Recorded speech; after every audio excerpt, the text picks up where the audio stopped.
네, 블루캠프 오늘은 조응천 더불어민주당 의원과 함께합니다. 어서 오세요. 예, 안녕하세요. 네, 의원님 오실 때마다 이 문제를 여쭤보는 것 같은데 언제 끝날지는 잘 모르겠습니다. 그래도 현안이니까 안 여쭤볼 수가 없는데 이번에는 쌍방울 대북 송금 의혹 사건입니다. 네. 검찰이 이재명 대표를 제3자 뇌물 혐의로 입건을 하고 30일에 조사받으러 나와라 했더니 이재명 대표는 오늘 가겠다 이렇게 했다고 하는데 네. 이 신랑이 이전에 제3자 뇌물죄를 적용한 걸 어떻게 보세요? 성남 FC 사건 때도 했었죠. 예. 그때도 그러니까 그때는 성남시장일 때고 그때는 저 회사들이 뭐 용도 변경, 용적률 상한, 그렇죠. 뭐 준공 승인 뭐 이런 거 청탁하면서 FC에다가 돈 내게 한 거. 후원금 냈다. 예. 예, 뭐 그런 거였죠. 근데 제3자 뇌물로 가려면은 그 도지사 직무에 관해서 어떤 뭐 부정한 청탁이란 게 있어야 되는데 대가성이 있어야 되는 거죠. 예, 직무에 관해서 부정한 청탁. 그렇죠. 예. 근데 제가 쭉 지금까지 기억을 더듬어 봐도 이 사건에 대해서는 부정한 청탁이 뭐냐. 진짜 그게 없네요. 예. 기억이 없어요. 그래서 어제 다시 삼자뇌물이라고 그래서 부정한 청탁이 뭔가 찾아봤는데 김성태 회장이 그제 저 수원 법원에서 증언을 했잖아요. 예. 이화영 전 부지사가 경기도 차원의 대북 사업 지원을 약속했기 때문에 줬다. 뭐 이런 얘기는 있어요. 예. 그러니까 증언에서도 뭐 대북 사업 지원이라고 좀 퉁쳐서 나왔지 구체적으로 뭐가 나온 게 없습니다. 예. 그러니까 뭐 좀 더 이거는 검찰 수사를 통해 가지고 이게 구체화가 될지 어쩔지 네. 현재로서는 이거 가지고는 뭐 부정한 청탁이라고 하기는 조금 못합니다. 핵심 포인트가 그거다.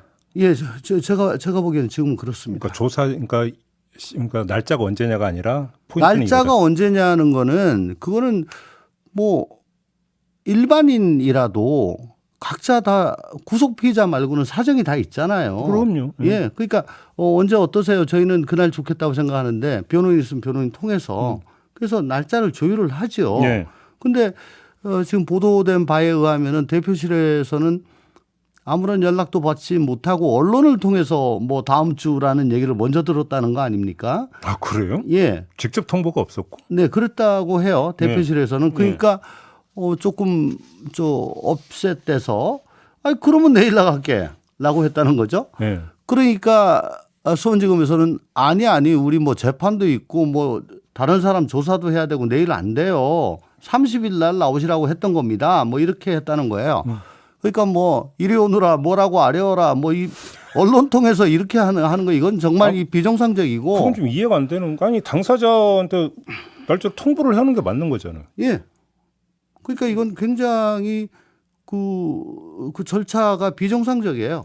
그렇죠.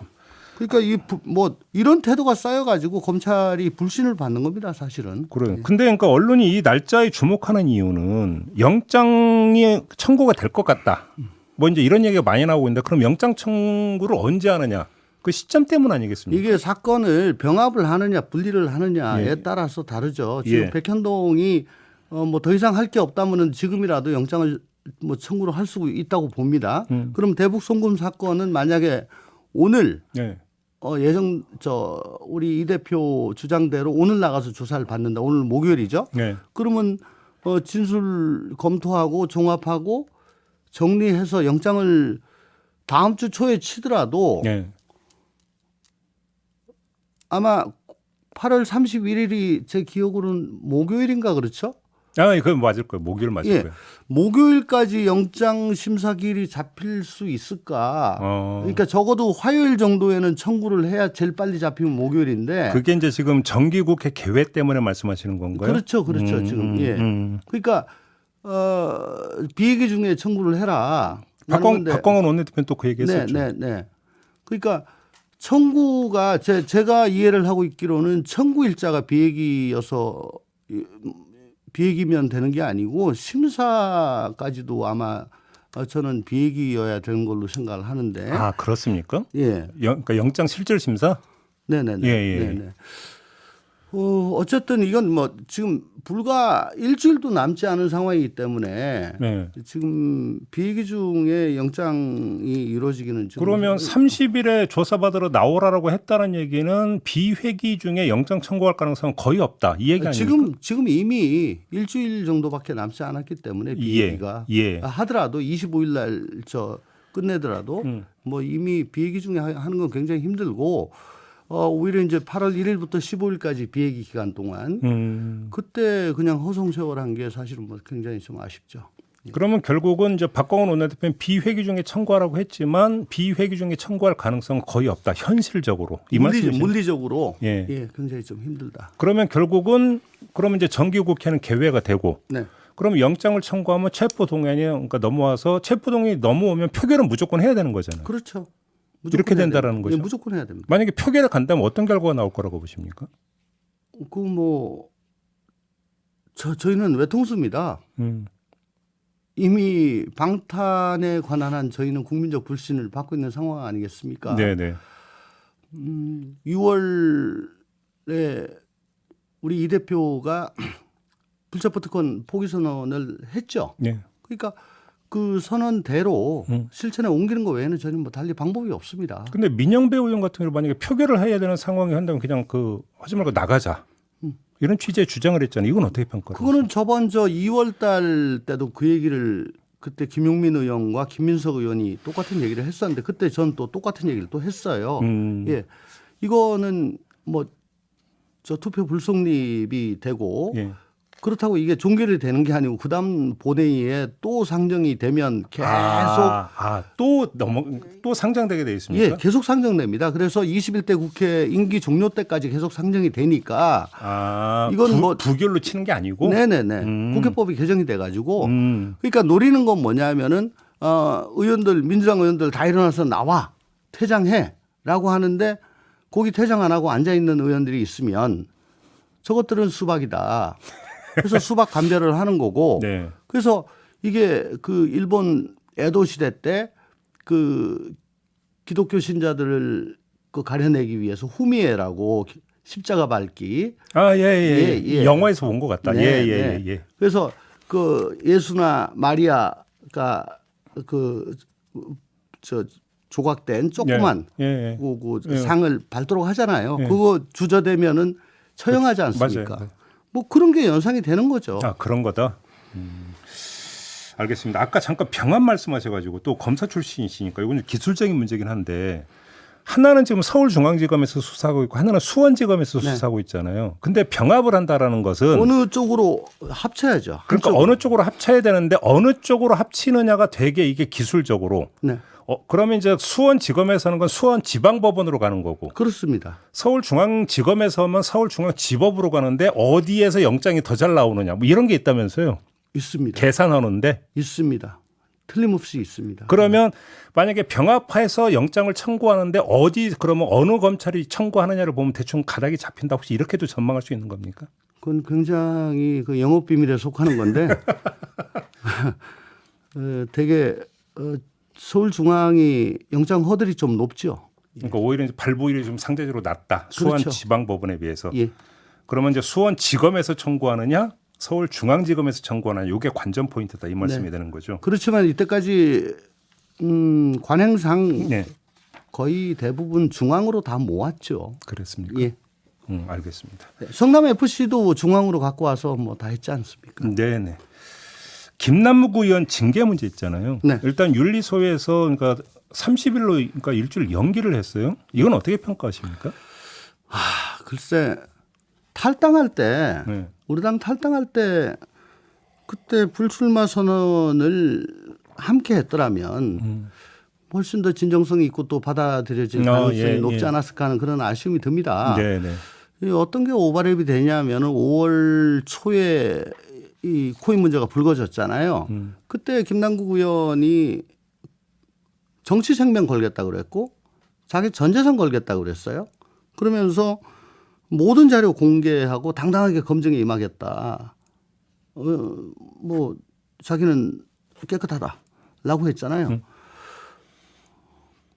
근데 그 이후에 자료 제출을 제대로 안 한다는 얘기만 계속 나오고 윤리위에 가서도 제대로 소명에 응하지 않았다는 얘기가 계속 나오고 있지 않습니까? 어쨌거나 지금 들린 얘기에 의하면 회의 중에 200여 회가 넘도록 거래를 했다는 거고요. 또 천문학적인 액수의 거래가 있었다. 이건 뭐 상임위를 불문하고 하루에. 아마 영끌했던 젊은이들 뭐 노동자들 생각하면 우리 당의 지지 기반이었는데 저희는 좀 그분들 생각까지도 한다면은 또 김남국 의원이 애초에 호언장담을 했던 걸 생각하면 전 재산 걸라고는 얘기를 못 하겠는데 정치생명 걸렸다고 말씀하셨으니까. 그러면 불출마 선언 자체가 참작 사유도 안 된다 이렇게 보시는 겁니까? 정리하면? 근데 예를 들어서 김영진 의원은 제명까지 가는 건 좀 과하다 이런 의견을 그러니까 피력을 했다고 하는데 의원님 어떻게 생각하세요? 물론 이제 뭐 30일 출석 정지 다음에 바로 제명으로 가니까 이게 메뉴가 다양하지 않은 점은 있는데 네. 어쨌든 그동안에 비춰진 게 그때 미봉책으로 계속 대응을 해왔습니다. 예. 그런 게 굉장히 좀 안 좋아 보이죠. 알겠습니다. 예. 그리고 지금 당의 도덕성 문제와 이게 직결된 겁니다. 이것 때문에 혁신도 생겼고. 뭐 탈당은 했다고 하지만 민주당과 따로 떼어서 볼 수는 없죠. 예. 그럼요. 예. 알겠습니다. 좀 다른 문제 좀 여쭤볼 텐데요. 총선이 한참 남았는데도 계속 이 얘기가 나오는데 여권에서 지금 수도권 위기론 나오는 거 어떤 심경으로 지켜보세요? 지금 현장에서 체감하는 걸 기초로 해서 말씀해 주신다면? 지금 각자 여야 할 거 없이 각자 자기들이 더 힘들다라고 생각을 하는 것 같아요. 다 엄살이라고 보십니까? 엄살이라기보다는 네. 뭐 여당은 역대 선거에서 수도권에서 고전을 계속 해왔죠.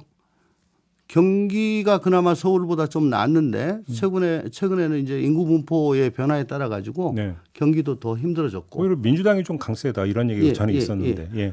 이제 서울이 좀 그나마 좀 낫다라고 했었는데 저번 21대 총선에서는 서울에서 거의 여권이 뭐 그렇죠. 강남 3구 빼고는. 예, 예. 뭐 용산하고 예. 뭐 정말 역대급 참패를 당했고. 근데 지금 보니까 지도부도 뭐 영남이나 강원 쪽에 저 분들로 지금 다 구성이 돼 있고 네. 중도 포섭은 안 한 것 같고 그러니까 답답할 거 아니겠습니까? 근데 저는 저희 민주당 사정이 더 급박하다고 봅니다. 그래요? 네. 어떤 네. 점에서?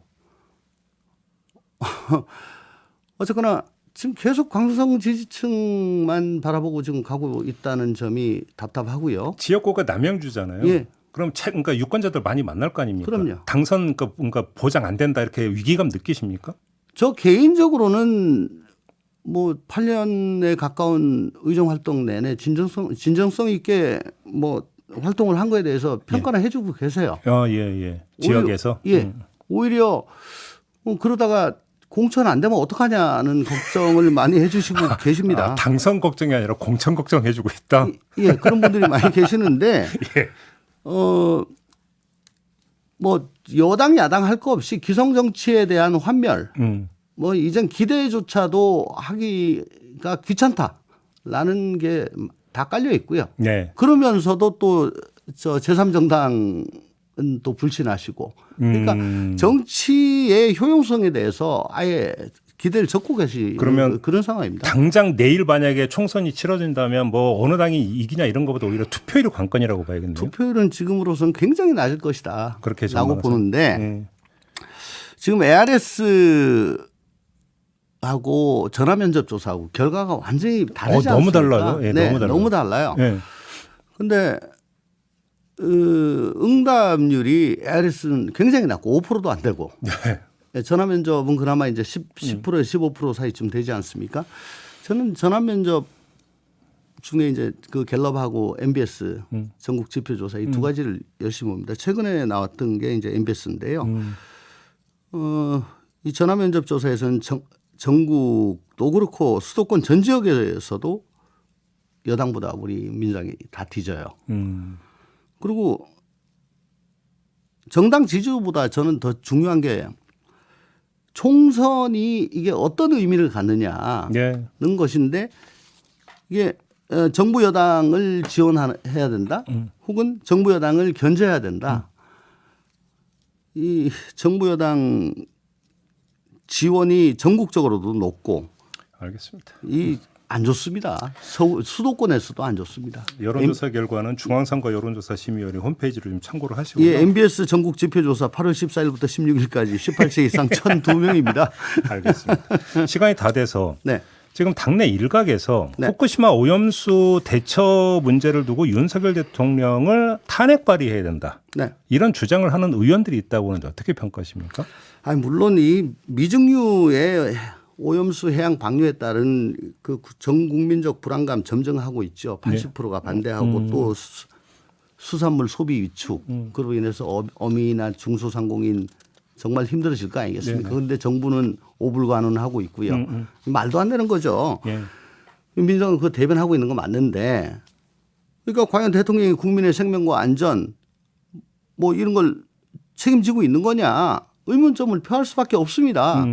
불만이 있죠. 예. 근데 과연 이게 그러면 탄핵이라면은 중대한 헌법상 법률상 위반 행위가 있느냐는 거잖아요. 그렇죠. 거기다가 뭐 발의야 2분의 1 150석만 하면 되는데 이게 의결을 하려면 3분의 2 200석이 돼야 됩니다. 지금 여당이 100석이 넘지 않습니까? 네. 애초부터 그러면 발의만 하고 기분 좋다고 끝낼 일입니까? 이게 총선을 앞두고 발의했다가 의결 안 되면 오히려 후폭풍 본다. 옛날에 노무현 전 대통령 그 탄핵 네, 건드렸다가 네. 예. 한나라당이 어떻게 됐습니까? 이 당으로 쭉 미끄러졌죠. 알겠습니다. 총선 앞두고 그냥 강성 지지층만 이 바라보고 말이죠. 알겠습니다. 그 만족시킨다고 해서 당에 전혀 도움되지 않습니다. 오늘 이렇게 마무리하겠습니다. 네. 고맙습니다, 의원님. 네. 조홍천 민주당 의원과 함께했습니다.